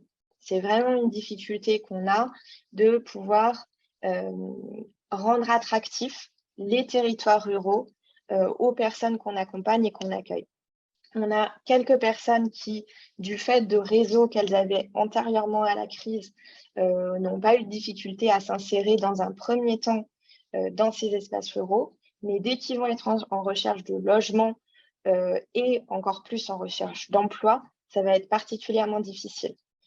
Aussi parce qu'en fait, on le sait tous très bien, les zones rurales, même si elles présentent des avantages, notamment en termes de solidarité, en termes d'interconnaissance, il y a aussi toute la difficulté liée notamment à la mobilité, à l'accès aux soins, qui parfois pour ces familles est aussi l'accès à la scolarité, même si là aussi il y a beaucoup de préjugés qu'on travaille en fait à chercher à déconstruire, mais qui font que les personnes ne se projettent pas en zone rurale ou alors de manière très très transitoire. Enfin, pour un peu clore ou en tout cas amener un petit mot de conclusion, les enjeux principaux qu'on identifie pour cette rentrée, c'est là aussi, je vais essayer de ne pas être redondante par rapport à ce qui a déjà été dit, hein, mais vraiment pour insister sur cette dimension de coordination territoriale. Nous, c'est ce qu'on essaye de mettre en place, mais c'est vrai qu'on se retrouve à mettre souvent en place une coordination territoriale a posteriori plutôt qu'avant, et je pense que ce sera des leçons à tirer collectivement pour d'autres situations qui pourraient se présenter du même type, c'est-à-dire de pouvoir identifier plus rapidement, plus en amont, des têtes de réseau, des périmètres identifiés. Après, quand je dis des têtes de réseau, l'idée n'étant pas toujours d'être un opérateur unique sur l'ensemble de la chaîne en fait, des actions qui peuvent être mises en place. Ça peut fonctionner, mais ce n'est pas forcément ce que nous, on préconiserait en fait, en leçon tirée, puisque je pense que ça peut être aussi un atout d'être plusieurs organisations à différents niveaux pour s'assurer d'une bonne couverture territoriale notamment et d'éviter aussi de la centralisation ou de la polarisation sur certains aspects ou sur certains points territoriaux du département. Un enjeu, c'est bien sûr aussi celui de pouvoir pérenniser la grande solidarité qu'on a vu se mettre en place face à l'urgence dans un premier temps, mais aussi, dans quelle mesure est-ce qu'on va réussir à pérenniser les initiatives solidaires qui ont été mises en place de manière juste aussi, et pas seulement, on va dire, nous, c'est un point d'attention qu'on a, et c'est pour ça, tout à l'heure, Juliette le rappelait, il y a effectivement des vrais dispositifs qui existent de cohabitation solidaire, mais qui ne sont pas en fait forcément à titre totalement gracieux, puisque l'idée, c'est pas non plus de faire porter un accueil professionnel ou un accueil, on va dire, qui peut être rémunéré, rémunéré n'est pas le bon terme, mais qui peut être indemnisé complètement à la charge des citoyens. Et surtout, notre enjeu aussi, c'est comment est-ce qu'on arrive à faire que les partenariats qu'on a mis en place dans le cadre de cette réponse à la crise ukrainienne sur l'ensemble des départements où on est présent, donc des partenariats qui sont à la fois avec les collectivités territoriales, avec les associations caritatives, avec bien sûr les collectifs, avec les citoyens, puissent être élargies à un plus grand public pour justement pouvoir être dans une dynamique de l'accueil qui ne soit pas seulement spécifique à l'accueil ukrainien, mais plus élargie en fait au niveau des personnes qui sont en situation non seulement d'exil, mais aussi en situation de précarité. Merci beaucoup Isabelle. Donc, une situation à la fois comparable à celle que nous a présentée Juliette, mais également des différences liées aux caractéristiques territoriales et aux missions confiées. Donc, il y a eu pas mal de réactions dans le chat. Tout d'abord, en fait, la personne donc, qui est réfugiée ukrainienne, là, qui était parmi les participants, a laissé un témoignage et demandé plus d'informations sur les critères d'attribution des logements. Mais j'ai l'impression qu'elle s'est déconnectée depuis, donc voilà, on n'aura pas la possibilité de lui répondre maintenant. Néanmoins, voilà, j'ai son adresse mail, donc on pourra voir ça aussi peut-être par la suite avec les intervenantes. Donc pas mal de questions sur les dispositifs d'aide au retour en Ukraine et de contribution d'ailleurs des participants avec des informations donc, qui ont circulé entre vous. Donc, notamment donc, le fait qu'il existerait des financements à partir de l'Allemagne, que une association pourrait organiser des retours, Gypsasso, ou également la communauté ukrainienne autour de l'église Saint-Anastase à Lyon qui pourrait avoir plus d'informations là-dessus. Saint-Athanase. Saint-Athanas, pardon, j'ai lu trop vite. Et est-ce que parmi les intervenantes, vous avez d'autres remarques par rapport à ça, sur l'aide au retour? Alors, on n'a pas trop, moi personnellement, j'ai pas trop d'infos sur l'aide au retour. En tout cas, pour voyager en France, les trains, les TGV de la SNCF sont toujours gratuits pour les personnes déplacées d'Ukraine. Par contre, pour la région Auvergne-Rhône-Alpes, ils doivent utiliser faire la carte illico solidaire. Ah, vous m'entendez mal du coup? Non, non, c'est bon, je crois. C'est bon. Ok. Du coup, voilà, c'est les TGV, il y a encore de la gratuité dans toute la France et chaque département, par contre, ou chaque région plutôt, a fait pour les TER, du coup, a quelque chose de différent. Et pour l'Auvergne-Rhône-Alpes, du coup, c'est la carte illico solidaire. Donc, du coup, les personnes payent que 25% de leur trajet. Donc, en disant que si elles veulent partir en Allemagne, elles ont les TGV gratuits jusqu'à la frontière allemande. Ok, merci Juliette. Il y avait une question également sur la façon dont se construit l'IML, qui porte le bail, qui accompagne, comment sont-ils meublés? Alors, là aussi, ça peut être distinct d'un département à un autre, en fonction des services de l'État et de comment, voilà, l'architecture qu'ils ont donnée à cela. Mais les grandes lignes, c'est qu'effectivement, enfin, c'est comme l'IML classique, l'intermédiation locative classique, avec donc une différence importante qui est celle qu'on est beaucoup sur du bail public, mais pas uniquement.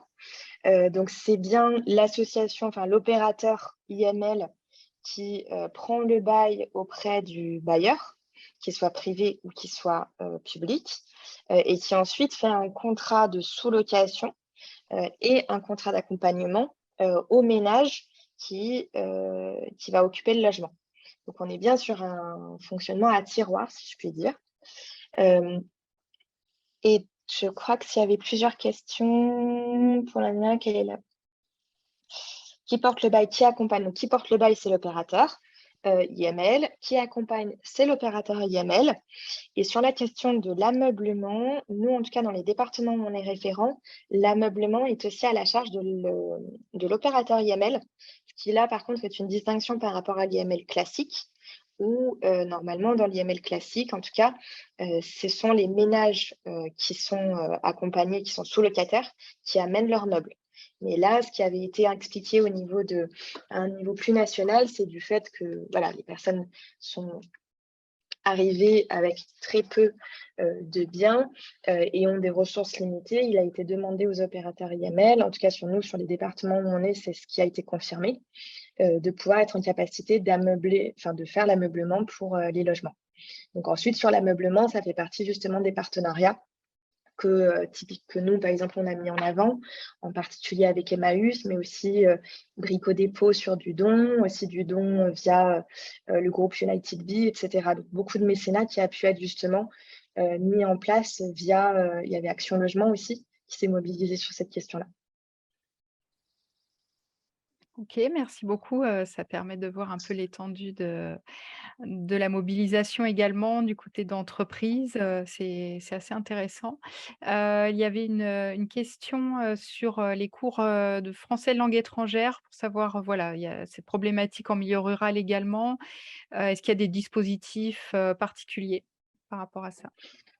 Non, à ce jour, nous, on n'identifie pas de dispositif particulier. En plus, ce qui est compliqué, c'est que sur de l'ouverture, on va dire spécifique sur certaines zones, ça suppose, dans tous les cas en zone rurale, à moins qu'on soit sur vraiment un point qui est rallié par toute une série de bus qui seraient un peu centrales, mais qui sont plutôt donc, des plus petites villes, voire des villes déjà moyennes. Sinon, c'est extrêmement compliqué à mettre en place. Ensuite, on a quand même essayé dans le maximum de pouvoir inciter les municipalités et les CCAS à mettre en place avec des profs bénévoles, donc souvent des profs à la retraite, ou quoi, un soutien scolaire pour les enfants, mais qui puisse aussi bénéficier aux parents en zone rurale. Donc, on a dans une moindre mesure des initiatives de ce type-là qui se mettent en place. Mais ça reste encore peu. Et surtout, ce qui est encore complexe, c'est qu'on a des ménages qui sont encore en mouvement. Donc là aussi, sur de la pérennisation de ces cours-là, c'est compliqué. Mais sinon, effectivement, je rejoins le commentaire.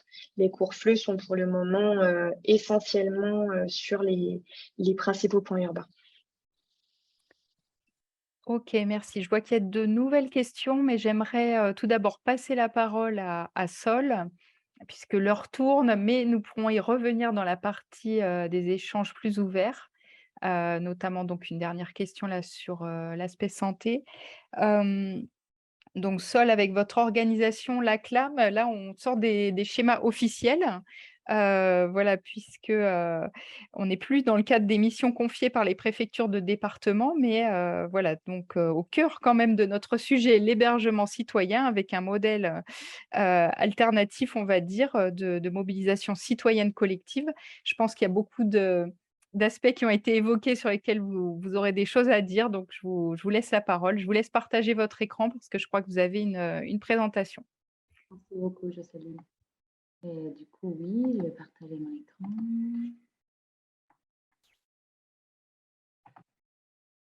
Vous voyez mon écran, tout est bon? Super. Du coup, bonsoir à tous. Et moi, je suis Sol Fernandez, chargée des projets à la CLAM. Et actuellement, chargée des projets Ukraine à la CLAM. Donc, du coup, aujourd'hui, je vais vous présenter un peu la mobilisation qui a eu lieu depuis mars dans notre réseau et un peu un modèle alternatif parce que, comme Jocelyne a bien dit, il est pas encadré, il n'est pas forcément dépendant de les modèles dont mes collègues ont parlé. Donc, voilà, je vais vous présenter ça ce soir. Juste pour présenter un tout petit peu notre association. Donc, la CLAM, l'Association catholique pour l'accueil et l'accompagnement des migrants, est une association qui est née dans l'année 2015. Et on peut dire que c'est une association appui ressources pour un réseau des associations engagées auprès de personnes migrantes. D'ailleurs, j'ai vu que dans les participants, il y a Isabelle, une de nos associations du réseau, des Bonnières Accueil, Solidarité. Et du coup, on a 50 associations, plus de 50 actuellement, 53 associations qui font partie de notre réseau. Et ces associations ont signé une charte, juste une charte des valeurs pour qu'on partage le même valeur et les mêmes accords ensemble. Mais elles sont tout à fait autonomes. Et donc, nous, notre mission à la CLAM, ça serait de le soutenir et de l'appuyer dans leur projet associatif. Du coup, ça représente plus de 650 bénévoles et actuellement, on est en plus ou moins à 750 personnes accompagnées. Quand j'ai dit personnes accompagnées, c'est soit personnes uniquement accompagnées ou aussi hébergées. Donc, je crois qu'on est à moitié-moitié actuellement, ou peut-être un peu plus d'accompagnés hébergés. Aussi, ce qui est une caractéristique, c'est que de ces 750 personnes accompagnées, presque 40% sont des enfants, parce que la composition familiale qu'on a le plus souvent dans les réseaux, c'est de familles avec enfants. Du coup, on appuie les bénévoles et les associations dans différents domaines et on offre des services dans l'hébergement, par exemple en fournissant des assurances, des responsabilités locatives, responsabilités civiles. On travaille aussi avec l'intermédiation locative, du coup, mais pas forcément que dans les cadres des Ukrainiens, mais avec tous les restes des migrants. Et par exemple, dans les pôles juridiques aussi, on a des services qui existent, notamment les paiements des frais des avocats, les soutiens juridiques avec des conseils et appuis. Et on développe un pôle d'appui à la demande d'asile. On a aussi ce qu'on appelle l'appui aux bénévoles, qui c'est assez large, parce que comme vous voyez, on a un réseau de bénévoles énorme. Donc, l'idée, c'est de les fournir avec des conseils, des soutiens.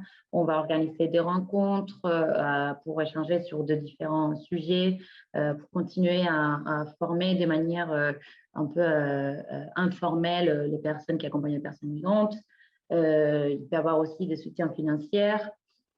Peut-être aussi un peu de l'analyse de la pratique pour les accompagner dans les projets d'accompagnement. Et on a développé depuis 2018 un pôle en santé mentale. Du coup, on a un partenariat avec l'hôpital Édouard Herriot et on organise des séances de soutien psychologique pour des personnes migrantes. Et on développe maintenant un pôle pour soutenir les bénévoles qui travaillent avec les publics migrants pour les difficultés psychologiques qu'ils peuvent trouver. Du coup, ça, c'était depuis 2015 pour tous les migrants de manière inconditionnelle. Mais pour l'Ukraine, depuis mars, on a été mobilisés assez rapidement parce qu'on a eu des églises à la frontière qui nous ont contactés. Donc, on a dû les mettre en marche assez rapidement. Et il y avait pas mal d'associations de notre réseau qui aussi, eux, ils voulaient accueillir des Ukrainiens et soutenir ces populations-là. Donc, du coup, actuellement, on a autour de 67 personnes accueillies. Ces chiffres correspondent à juin.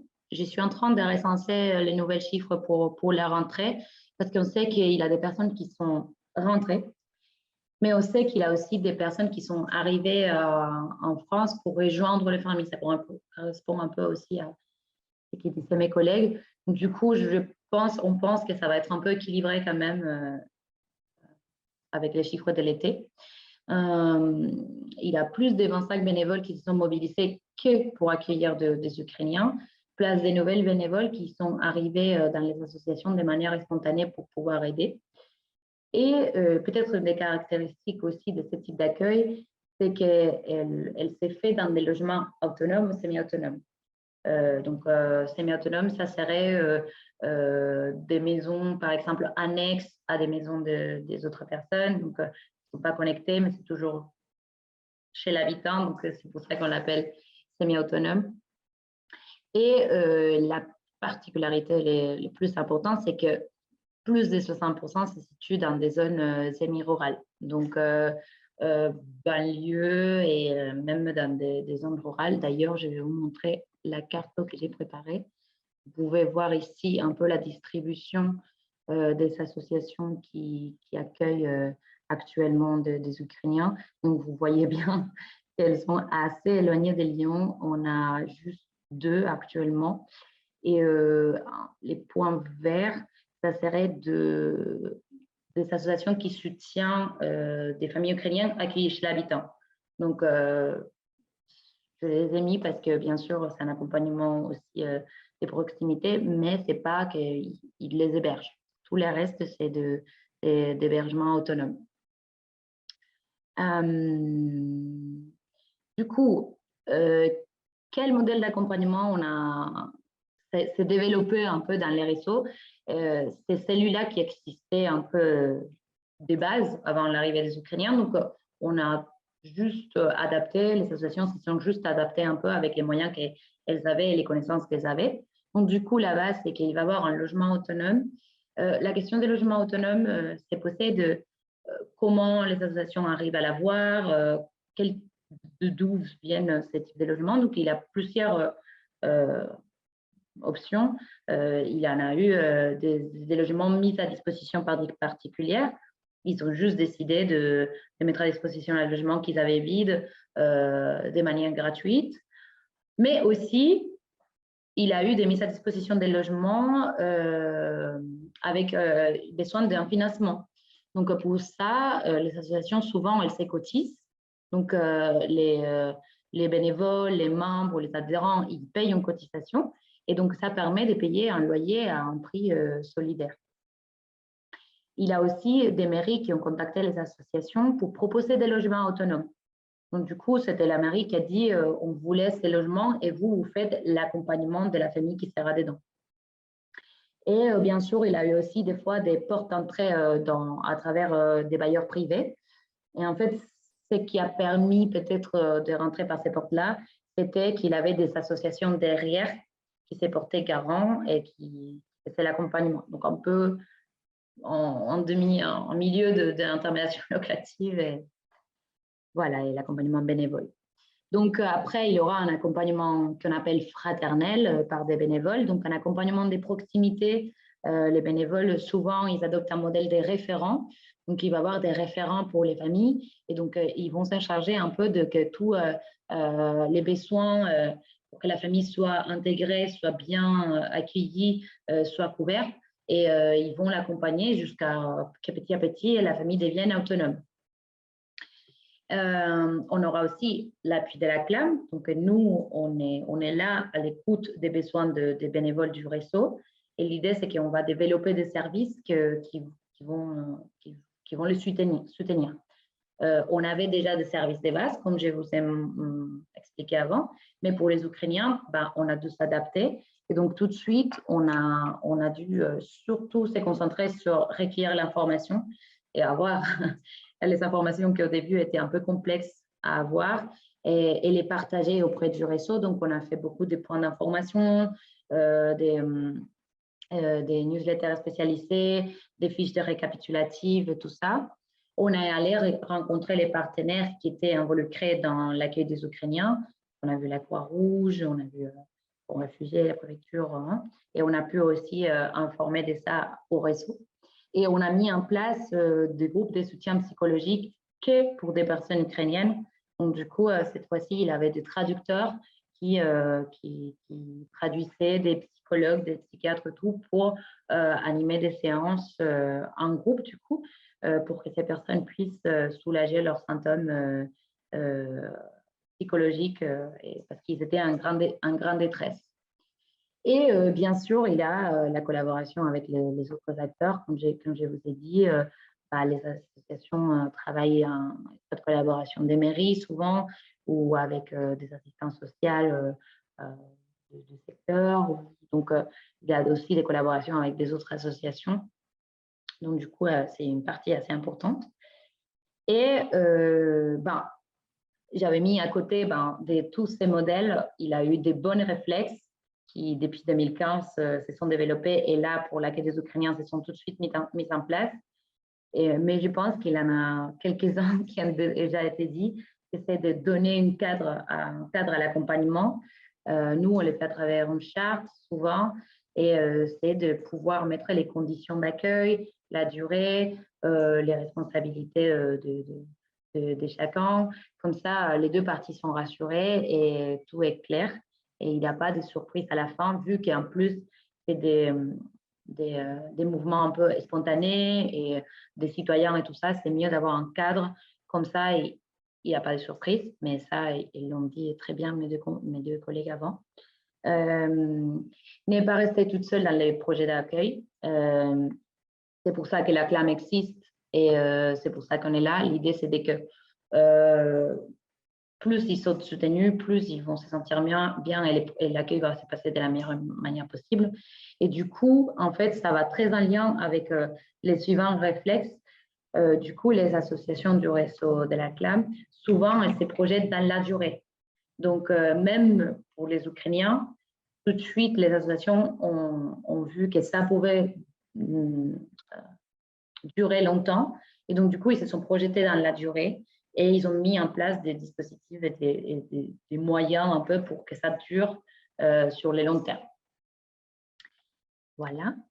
Donc, il a bien sûr des avantages à ces modèles. Ils ont été bien dit avant, comme l'a dit Isabelle, dans les zones peut-être moins urbaines, il a un réseau de solidarité un peu plus solide parce que c'est plus simple de se connaître entre tous. Il a les bouches à oreille qui marchent très bien. Il a des réseaux assez très forts. Et d'un côté, ça permet d'avoir un accès à l'emploi facilité. Nous, ce qu'on voit, c'est que pour ces publics spécifiquement, comme ils parlent toujours pas la langue, des fois, ils veulent accéder à des emplois qui n'ont pas forcément besoin de ça. Donc, souvent l'agriculture et la restauration. Et du coup, on voit que dans ces milieux, il a eu une facilité à accéder à ce type d'emploi. Et on voit que la plupart des personnes accueillies dans notre réseau, personnes ukrainiennes accueillies dans notre réseau, ont trouvé rapidement du travail. Au moins dans ces secteurs-là, qui bien sûr amènent aussi des soucis des fois, mais c'est ça qu'on a constaté de notre côté. Bon, ça se lie pas mal. La personne est dans un réseau d'entraide, donc il aura l'association qui accompagne la personne, mais il a aussi la CLAM et toutes les associations du réseau. Donc, ça permet tout de suite de trouver des solutions en commun et avec ces réseaux de solidarité. Et peut-être la caractéristique la plus intéressante, c'est qu'il a un accompagnement de proximité. Il a vraiment un référent qui a une ou deux familles maximum et qui accompagne la famille de très proches, ce qui permet vraiment de donner une réponse personnalisée à tous les besoins de la famille et à leur projet de vie en France. Comme il a des avantages, il a aussi des défis ou de complexité dans ce type d'accueil. Donc, comme vous l'avez bien dit aussi, il a les soucis de la mobilité. On a vu qu'au début, il avait quelques logements qui étaient disponibles un peu dans les zones un peu plus rurales. Et il a eu des familles réticentes à venir dans ces territoires-là à cause de la mobilité, du coup. Donc, finalement, actuellement, on réfléchit maintenant à comment peut-être trouver une solution à ces problèmes. Est-ce qu'au lieu de trouver un logement en ville, est-ce qu'on n'essayerait pas de trouver des petites voitures ou scooters ou des choses comme ça? Bon, on réfléchit, mais c'est un gros souci et c'était un gros enjeu pour les Ukrainiens. Pour vous dire, on a eu 2-3 logements vides complètement pendant, je ne sais pas, 2 mois parce qu'il y avait des personnes qui n'osaient pas venir à une zone comme ça, un peu plus isolée. Bien sûr, l'adaptation aux personnes vulnérables, comme vous l'avez déjà dit, l'accès aux soins et à services plus spécialisés devient compliqué dans ces zones. Un des soucis aussi qu'on voit, c'est que même si les associés se projettent sur les longs termes, elles préparent un accueil pour la durée, à la fin, c'est vrai que c'est un peu compliqué l'accès à un logement social ou autre, donc un logement plus durable. Et donc, du coup, ces questions se posent, surtout pour les Ukrainiens, que pour le moment, il y en a quelques-uns qui ne savent pas s'ils vont rester, rentrer, qui ne se projettent peut-être pas pour super long terme, mais qui quand même veulent continuer à rester en France. Donc, il a ces questions qui restent un peu dans l'air et qui se posent. Et bien sûr, ben, que les bénévoles doivent être en continu, un peu en appui, dans le sens où ça demande beaucoup de temps. C'est des gens qui s'engagent énormément, qui donnent beaucoup de temps. Et donc, ben, c'est pas tout le monde qui peut faire ça et c'est pas toutes les associations qui ont des bénévoles qui peuvent mobiliser autant de temps et d'énergie pour une famille. Et aussi, comme Isabelle, bah, du coup, Devoniere l'a mentionné, l'accès à quelques services spécialisés pour des personnes migrantes, comme l'accès aux flets, aux cours de français, tout ça, ça devient difficile. Et des fois, c'est compliqué de mobiliser des gens pour les fournir. Donc, du coup, ça serait tout pour ma part. Je reste disponible pour vos questions. Merci beaucoup Sol.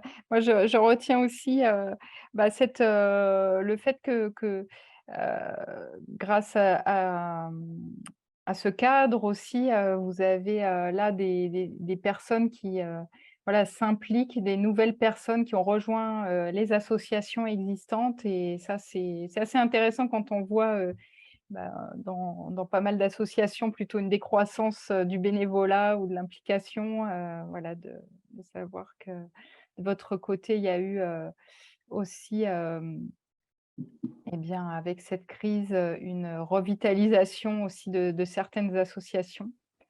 Maintenant, on va passer à une partie plus ouverte en termes de, voilà, d'échanges, parce qu'il n'y a pas eu de questions à proprement parler, dans le chat, hein, mais plutôt des débuts de témoignages un peu sur, les difficultés rencontrées notamment en zone rurale. Là, il y a donc de la part de Jeanne Huguet de l'ANEF, de l'Ardèche, un point sur les forts besoins sur les aspects de santé, et puis, de Laetitia Maréchal également, sur, la partie, Ain, enfin le département de l'Ain. Voilà, je ne sais pas si, l'une de ces 2 personnes veut intervenir. Également, Joseph, d'une association, présente, sur la Creuse et l'Allier, voilà, qui est avec nous ce soir. Intervenant plutôt sur l'Afrique, mais peut-être aussi, auprès des réfugiés ukrainiens. Je ne sais pas si, voilà, il y aurait un témoignage là, de ce côté. Donc est-ce que, donc qui voudrait prendre la parole à ce stade?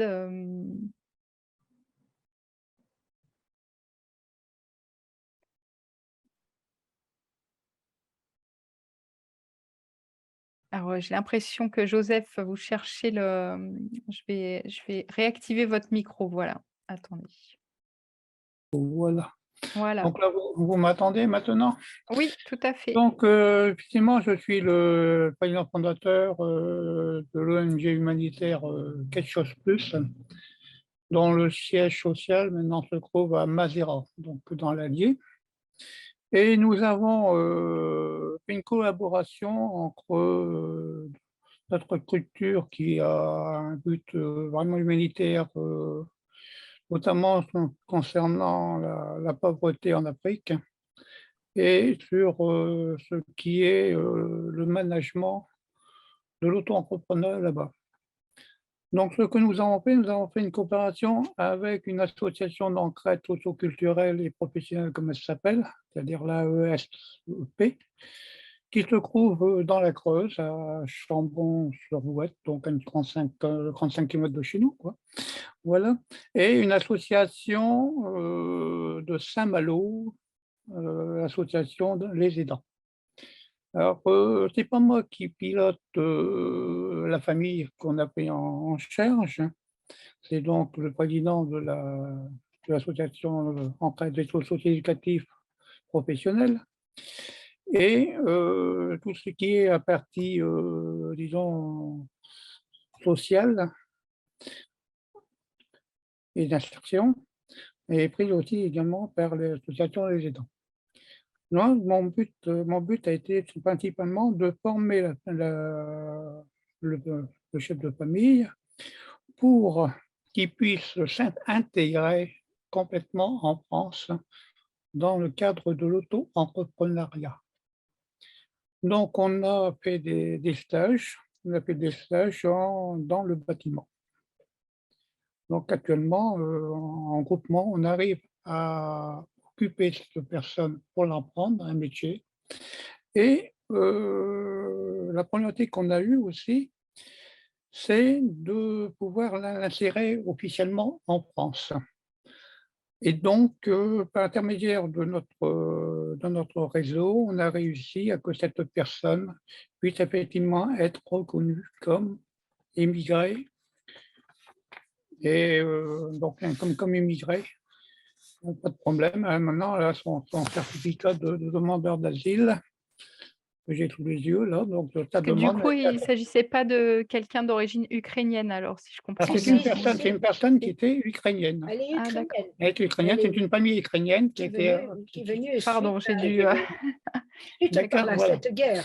Hein, c'est lié à la guerre et tout. Donc, on a réussi à avoir cette personne, avec le réseau, on a réussi à le mettre en conformité par rapport aux demandes françaises. Et on a appris récemment qu'il a été reconnu dans sa demande d'asile. Donc voilà, il y a un logement, il y a tout ce qu'il faut pour ça. Et actuellement, on est en train de le former, notamment nous, notre association, bien sûr avec les autres, pour qu'il puisse être entrepreneur, auto-entrepreneuriat. d'accord. Voilà. son Donc, métier. il a rempli un dossier, Il bien a rempli sûr, ses et nous dossiers, sommes en tout. attente. Voilà, pour Voilà. qu'il puisse travailler autonome pour lui-même. Bah, merci beaucoup pour Voilà, ce donc c'est pour vous dire témoignage. qu'on peut travailler comme ça. Alors, il y a une chose aussi qu'on a eue, parce que nous, on a mis à un moment donné le drapeau ukrainien sur notre devanture. Et ce qui s'est passé, c'est qu'on a eu des résultats, des gens qui disaient qu'ils pourraient enlever le drapeau ukrainien. Et donc, de ce fait-là, nous, on leur a répondu Non, gentiment non. nous gardons ce drapeau. Nous gravons ce drapeau. Imaginez-vous que vous soyez, vous, le même problème en Ukraine et que vous partiez dans un autre pays, vous serez bien content d'être reçu et d'être accueilli comme nous le faisons. Et donc, à partir de là, on a eu quand même des réactions, le village qui change un peu de mentalité, Voilà, donc dans le bon sens. dans le bon sens. Merci beaucoup. Bah, c'est vrai que c'est une ouverture, voilà, l'accueil Aviateur assez de ces personnes. spécial, mais ça ouvre le champ de sens. Voilà, et depuis, il a un petit travail il travaille, pas grand-chose, hein, c'est un tout petit boulot comme ça qu'il fait chez un châtelain, vous voyez. Donc, vous voyez, l'ouverture est en train de se faire pour lui gentiment. Alors, Bah, merci beaucoup pour votre témoignage très concret et qui montre un peu qu'en milieu rural aussi c'est possible. Voilà. Est-ce que du coup parmi les autres participants il y a des réactions? Jeanne Gay notamment, vous avez posé des questions par rapport au milieu rural en Ardèche. Est-ce que voilà. vous voulez intervenir? Oui, enfin, bonjour à tous.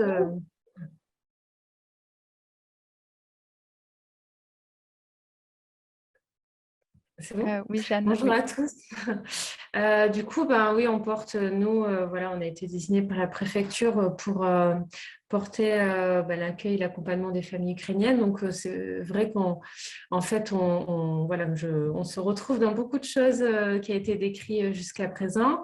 Nous, l'Ardèche, on est en zone rurale, hein, voilà, pour la plupart des solutions d'hébergement citoyen et on a quelques villes pour les solutions d'IML. Et c'est vrai qu'on constate que voilà, la question des soins, en tout cas, est vraiment partie prenante dans l'accompagnement global que l'on peut faire. Et ça nous mobilise énormément de temps au niveau de nos professionnels. Et voilà, je suis venue un peu en quête de voir ce qui se passe à côté et peut-être il y a des initiatives qui peuvent aussi se faire ou pas. Bon, voilà, donc c'était à ce titre-là que je posais la question.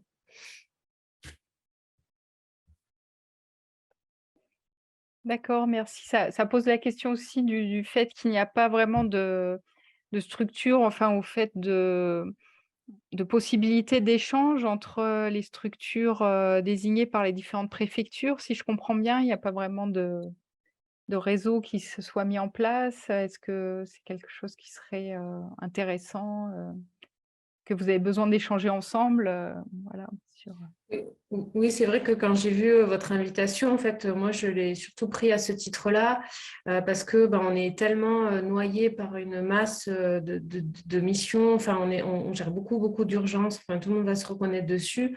On est mobilisé aussi sur beaucoup de réunions de coordination de partenariats propres dans nos départements.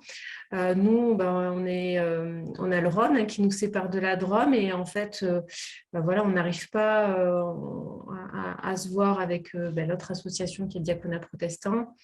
Et on voit qu'on est sur des pratiques différentes parce qu'en fait, nos contextes, notamment zone rurale, zone urbaine, sont aussi différents.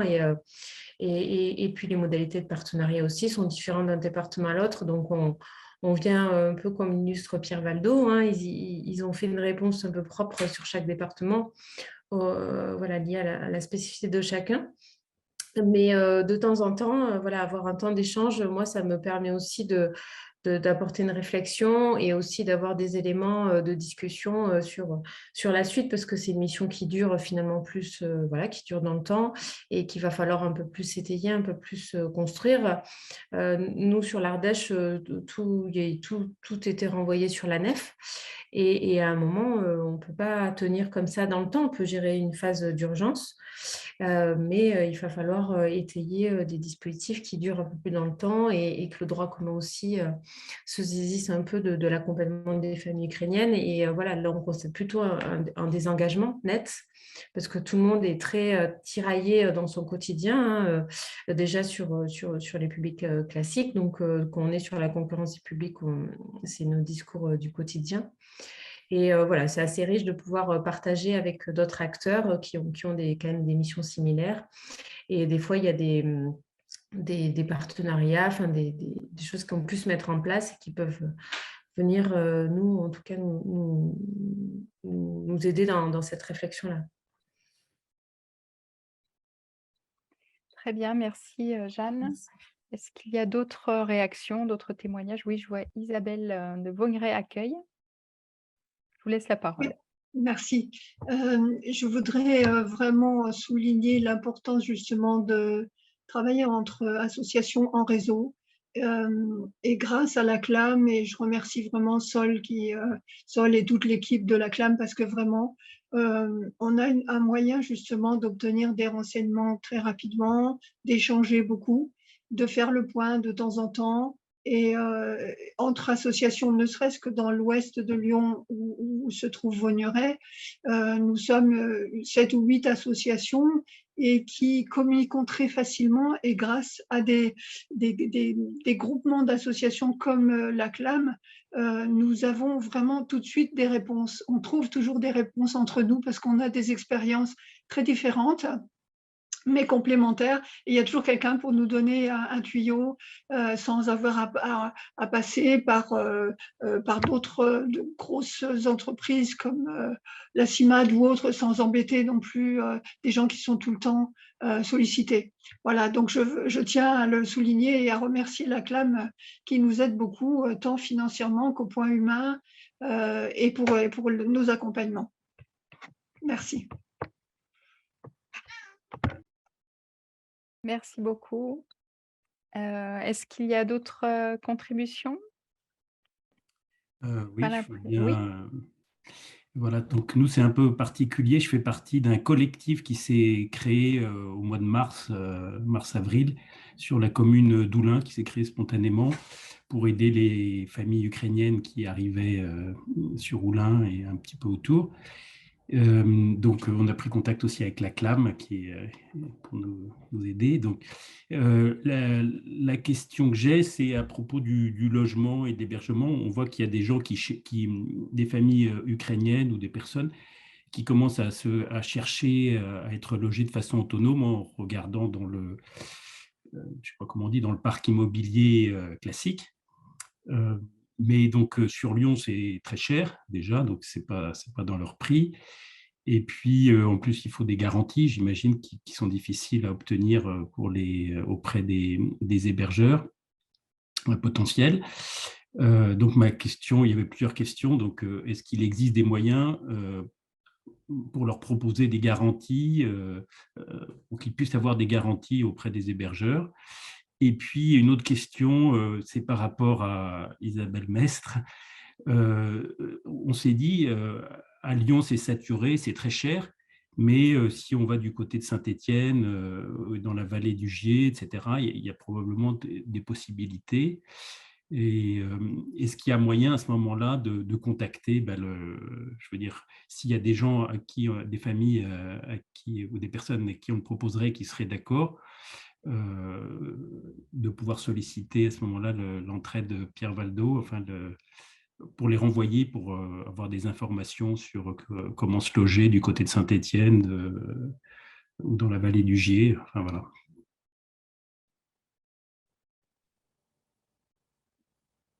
Peut-être je peux enchaîner tout de suite là-dessus. Alors, c'est vrai que c'est compliqué.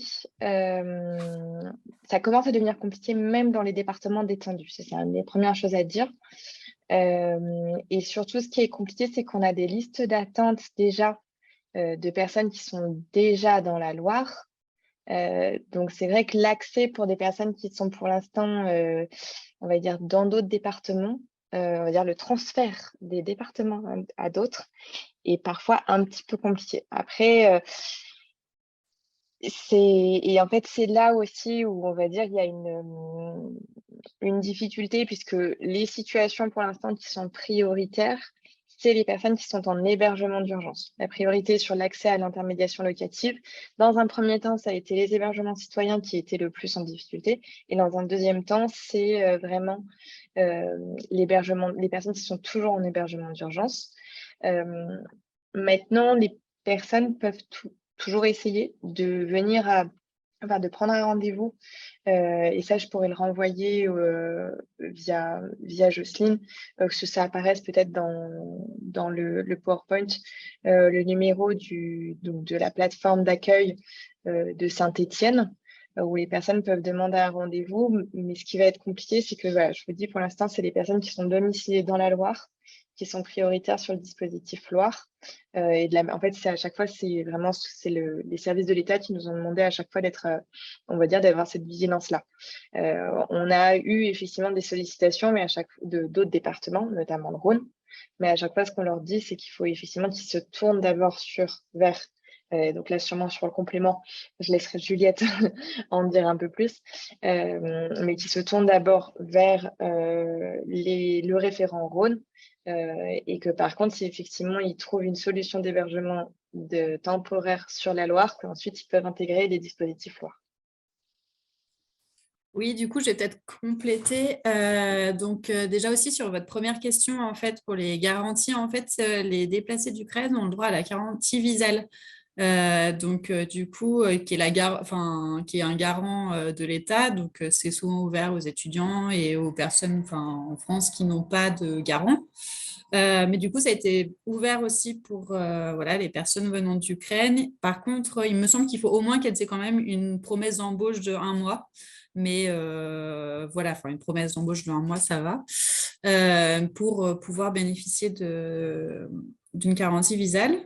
Et ensuite, sur les transferts départementaux, sur le Rhône, c'est la Croix-Rouge qui pilote ça, en lien avec la préfecture et le directeur de cabinet de la préfecture du Rhône. En fait, toutes les semaines, il y a des transferts vers des départements de l'Auvergne-Rhône-Alpes qui changent toutes les semaines. Le mieux, en fait, c'est que les personnes s'inscrivent auprès de la Croix-Rouge si elles souhaitent bénéficier de transferts départementaux. Donc, chaque département fonctionne différemment, comme vous avez pu le constater auparavant. Mais du coup, souvent, ils sont d'abord dans une structure collective et ensuite, après, ils vont aller sur de l'intermédiation locative ou autre. Et d'autres départements qui sont un peu moins tendus peuvent même déjà accéder à un logement autonome directement. Mais voilà, du coup, c'est sur le Rhône, c'est la Croix-Rouge qui pilote ça et il y a un numéro d'urgence, une plateforme téléphonique de la Croix-Rouge qui est accessible. Donc, peut-être on pourra faire passer par Jocelyne, du coup, le contact et qui pourra afficher, du coup, le numéro où n'importe qui peut appeler pour avoir des renseignements. Et je ne sais pas, du coup, peut-être qu'ils peuvent aussi inscrire directement les personnes. Souvent, c'est les personnes qui sont au centre, au SAS, donc l'hébergement d'urgence qui sont inscrits, mais après aussi les personnes qui veulent bénéficier d'un transfert départemental peuvent passer par la Croix-Rouge. Voilà.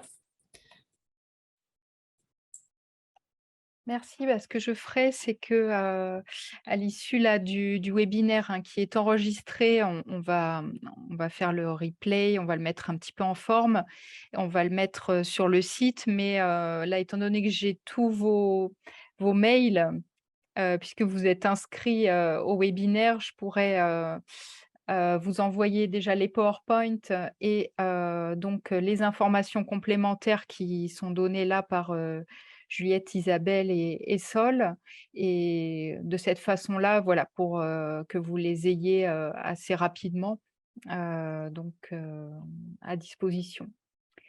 Voilà, je crois qu'on arrive un peu au terme de ce webinaire. S'il n'y a pas d'autres interventions, si je ne frustre personne, voilà, le moment de remercier encore chaleureusement nos 3 intervenantes qui nous ont donné, je crois, beaucoup d'informations précises sur ces dispositifs assez complexes et qui varient en plus d'un département à l'autre. Je crois que ça fait pas mal de grains à moudre et de réflexion aussi sur l'avenir, sur la pérennisation de ces dispositifs d'accueil ou sur le développement de l'hébergement citoyen, peut-être pour dans d'autres situations d'urgence qui se présenteraient à l'avenir. Donc voilà, n'hésitez pas à vous abonner à notre newsletter parce on aura régulièrement des temps d'échange, non pas sur spécifiquement peut-être la crise ukrainienne, mais donc sur différents sujets qui pourront vous intéresser. Et puis donc suite à ce webinaire, donc la mise en ligne sera aussi indiquée voilà, dans nos outils d'information. Je vous remercie tous et je vous souhaite une bonne soirée. Et